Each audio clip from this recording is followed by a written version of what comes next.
In the Black Out Loud. The quest for quality. Studies have linked high-quality financial reporting with a strong culture of ethics, but accounting for the grey areas remains a challenge. By Susan Muldowney. This article has been edited for audio purposes. Article begins. Effective corporate financial reporting is complex, requiring a balance between adhering to standards and making informed ethical judgments. By emphasising ethics, companies can ensure their financial reports are not only compliant with standards, but also transparent, reliable, and trustworthy. Dr. Peter Doe, Senior Lecturer at the University of Queensland Business School, led a 2022 ethics study that confirmed a link between the culture of ethics, as rated by company staff, and the quality of a company's public financial reporting. Ethics is a very pervasive subject, Doe says. It affects how people work in a company, the way they think, and the way they react to incentives. My impression is that if they work in a very good culture, people are happier. They are more relaxed about how they work. They will be more productive, and there should be higher work quality. Because of all that, I expect that companies with a better corporate culture and a better ethics culture should have better financial reporting quality. That was a premise for my research, Doe explains. The quality of financial reports is a focus of corporate watchdogs, such as the Australian Securities and Investments Commission, ASIC. ASIC conducts risk-based reviews of the financial reports of Australian entities as part of its surveillance program. Ram Subramanian, CPA, Interim Head of Policy and Advocacy at CPA Australia, says that ASIC examines the preparation of financials in accordance with the Corporations Act 2001 and with the Australian Accounting Standards. The latter are based on the International Financial Reporting Standards, or IFRS. The financial reporting requirements in the Act state that the final reports must be true and fair, he says.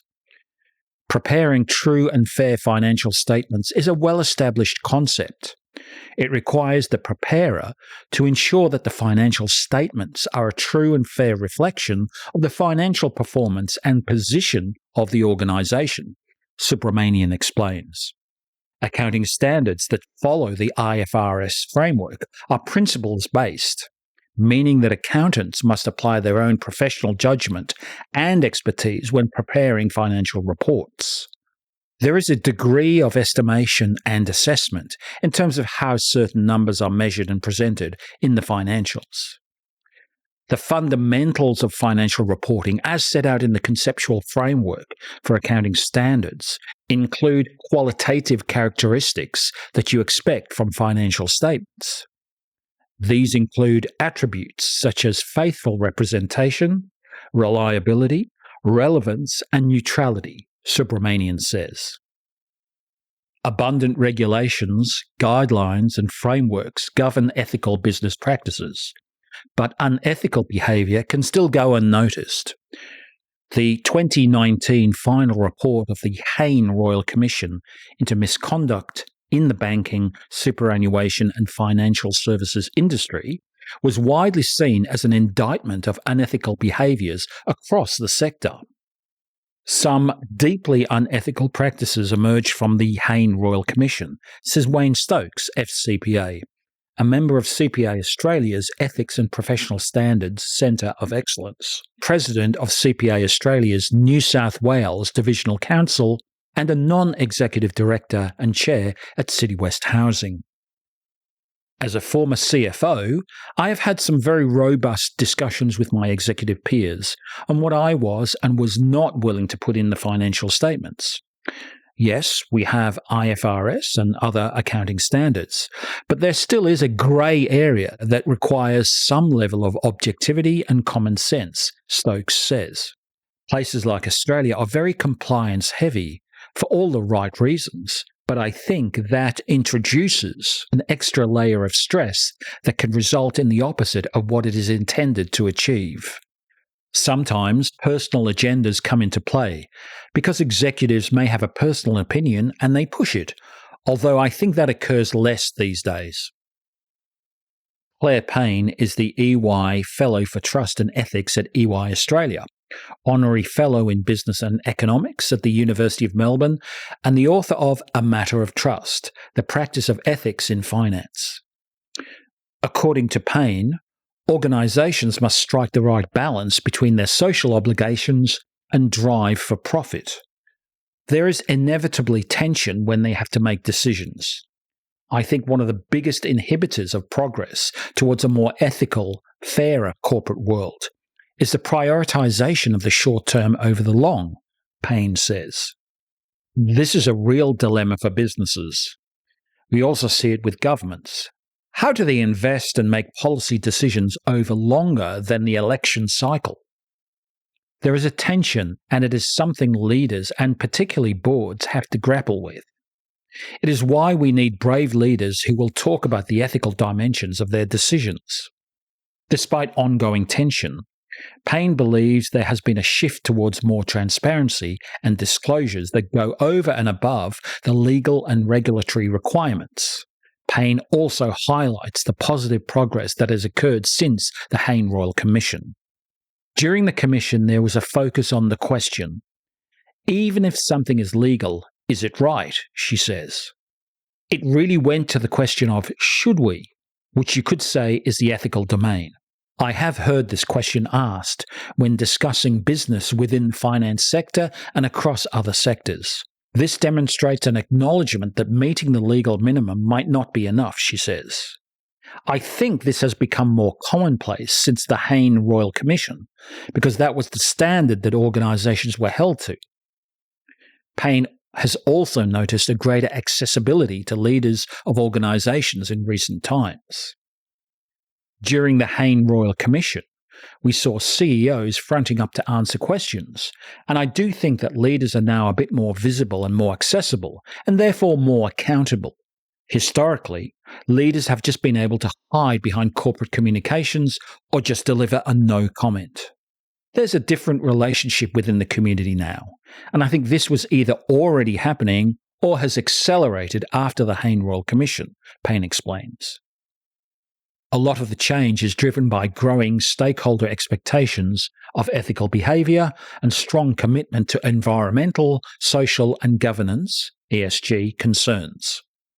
The level of sophistication in terms of how people make purchasing decisions is increasing, says Patrick Viljan, CPA, the ESG lead at CPA Australia. When you bring it down to basic economics, if your customers are demanding a particular service or product with ethical expectations and you fail to deliver on that, they will vote with their feet. There is an economic imperative here. Stokes adds that ethical practices lead to greater consistency for shareholders and financial analysts. You will also have better credibility and a happier organisation, Stokes says. People will be remunerated appropriately. You will have a P&L, profit and loss statement, that is substantiated. It will not then be subjected to misstatements or pressures that ultimately come out a few years down the path when some of the individuals have long gone. I think we clearly understand the negative ramifications of not getting ethics right. What I find interesting is that there is not enough done in promoting how good ethics can improve the bottom line, Stokes says. Financial reporting is a window into ethical conduct. Stokes believes organisations need to create an environment that encourages individuals to do the right thing. In a boardroom setting, there is often hesitation to dissent if 5 of the 7 people are in agreement, Stokes says. There is a natural, inbuilt mechanism to protect yourself, to not be the odd one out, and therefore you may not want to voice your opinion. The boardroom has to create a safe culture of willingly speaking out and not being dismissed. I think that comes back to the chair's role of creating that safe space. We talk about it among the executive ranks, creating that safe space for feedback. Increased transparency should not be seen as a proxy for ethics or trust, Payne adds.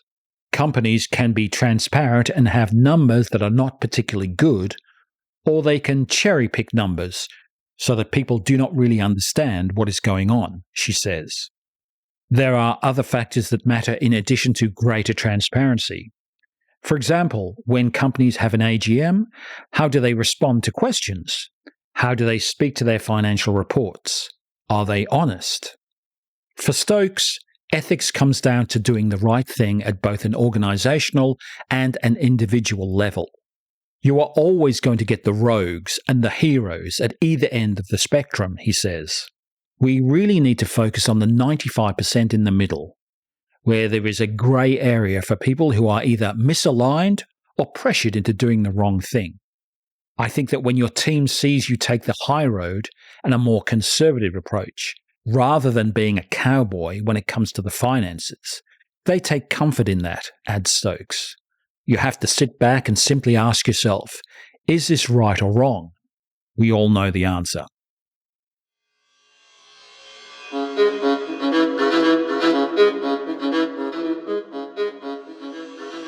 In the Black Out Loud.